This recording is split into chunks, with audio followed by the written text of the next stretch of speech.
اگر کوئی بندہ گھر سے اٹھے اور اٹھ کے جناب مسجد میں آئے اور آ کے فٹافٹ نماز پڑھے، اس کی بھی اسلام اجازت نہیں دیتا، اس کی بھی اسلام اجازت، میرا خیال میں نے اوکھی گل کر دی تھی، اب اس کو میں کھولتا ہوں اس بات کو۔ ایک بندہ گھر سے اسی طرح سے آتا ہے اور آ کے نماز پڑھے تو اسلام اس کی اجازت اس وجہ سے نہیں دیتا کیونکہ اس میں اس نے نظم و ضبط کا ربط ہی نہیں رکھا، قاعدہ قوانین سمجھا ہی نہیں۔ حضور کیا ہماری تعلیم فرماتے ہیں کہ بھائی میرے غلاموں، گھر سے یوں اٹھ کے اور بغیر منہ دھوئے آ کے نماز نہ شروع کر دیا کرو۔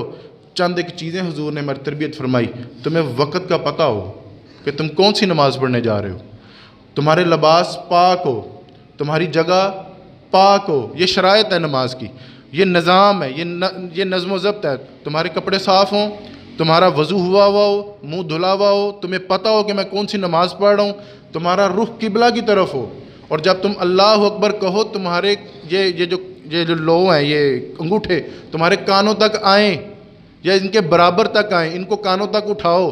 اگر کوئی بندہ یہاں سے لے کے جائے گا تو اس کی تکبیر تحریمہ نہیں ہوگی۔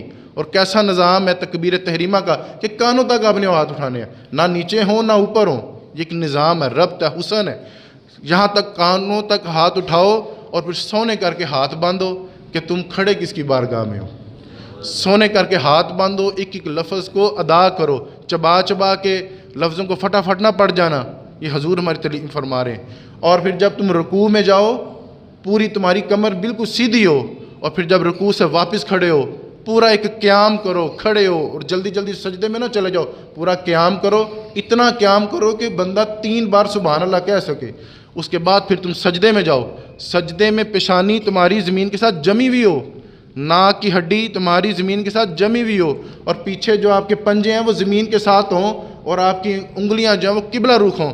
یہ ساری ترتیب میرے نبی پاک نے فرمائی، اور اس میں آپ دیکھیں کوئی چیز بے ربط نہیں، کوئی چیز بے ربط نہیں۔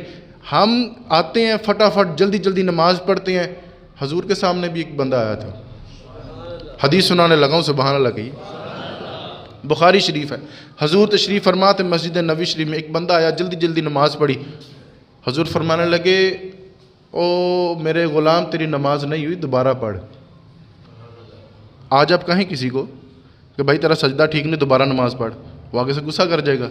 ہمارے ساتھ بھی یہ کیس ہوا ہے، لیکن اب تو میں نے یہ کہنا ہی چھوڑ دیا ہے۔ وہاں بڑی مسجد میں تھے، ایک بات یاد آ گئی اسی حدیث کے تحت ہی آپ کے اصلاح میں بیان کر دیتا ہوں۔ ایک بندہ فٹافٹ نماز پڑھ ہے اور رکوع سے کھڑا اور فٹافٹ سجدے میں، تو میں نے کہا بھائی آپ کی نماز نہیں ہوئی، تو مینوں آکھن لگا او تسی مولویو لنگن نہ دیا جے کسے نوں، تسی مولویو لنگن نہ دیا جے کسے نوں، تساں قبول کرنی کہ رب نے قبول کرنی ہے۔ لیکن وہ بندے ذرا خاص تھے، کپڑے کا کاروبار کرتے تھے، میرے دوست ہی تھے۔ اس کے بعد شام کو میں ان کے دکان پہ گیا، میں نے کہا جی گز کپڑا چاہیے، ریٹ دسو۔ انہوں نے کہا جی 1000 روپے دا گز۔ میں کہا 300 لے لو۔ کہندے جی یہ تے ترتیب چ نہیں آندی گل۔ تو میں کہا وہ گل بھی ترتیب چ نہیں سی آندی، تیرا مطلب ہوئے تے تیری گل ترتیب چ نہیں آندی، تو رب دے سامنے تو کسیٹی مار جائے اور بیچ میں سے تو ڈنڈی مار جائے تو وہ بات تیری سمجھ میں آ جاتی ہے۔ وہ پھر کہنے لگے مجھے جب آپ نے تبھی بات کی تھی مجھے احساس تب ہی ہو گیا تھا، لیکن انشاءاللہ تعالیٰ میں اب یہ اس کا تھوڑا سا میں نے ذہن بنایا کہ تھوڑا سا آپ پیار کے ساتھ، نظم کے ساتھ اور ذرا حسن کے ساتھ اب نماز پڑھیں گے تو ذرا زیادہ مزہ آئے گا۔ حضور کے سامنے، حضور نبی علیہ السلام کے سامنے ایک شخص نماز پڑھا تو وہ رکوع میں گیا، کھڑا ہوا تو فٹافٹ ہی سجدے میں چلا گیا۔ حضور فرمانے لگے او بھائی تیری نماز نہیں ہوئی، دوبارہ پڑھ۔ انہوں نے دوبارہ پڑھی۔ حضور رحمت للعالمین ہے نا، کہہ سکتے تھے نا کہ میں رحمت للعالمین ہوں، نبی ہوں، تو جاؤ میں اجازت دیتا تو تیری نماز ہوگی، لیکن نہیں۔ وہ دیکھیں تو صحیح آپ کس کی بارگاہ میں کھڑے ہیں، اللہ کی بارگاہ میں کھڑے ہیں۔ وہاں پہ بھی اگر آپ جلدی کریں گے، جلدی کا مظاہرہ کریں گے تو اس طرح سے بات نہیں بنے گی۔ ہمارے علماء تو فرماتے ہیں یہاں تک اگر سونی کر کے نماز نہیں نہ پڑھو گے اللہ قبول ہی نہیں کرے گا۔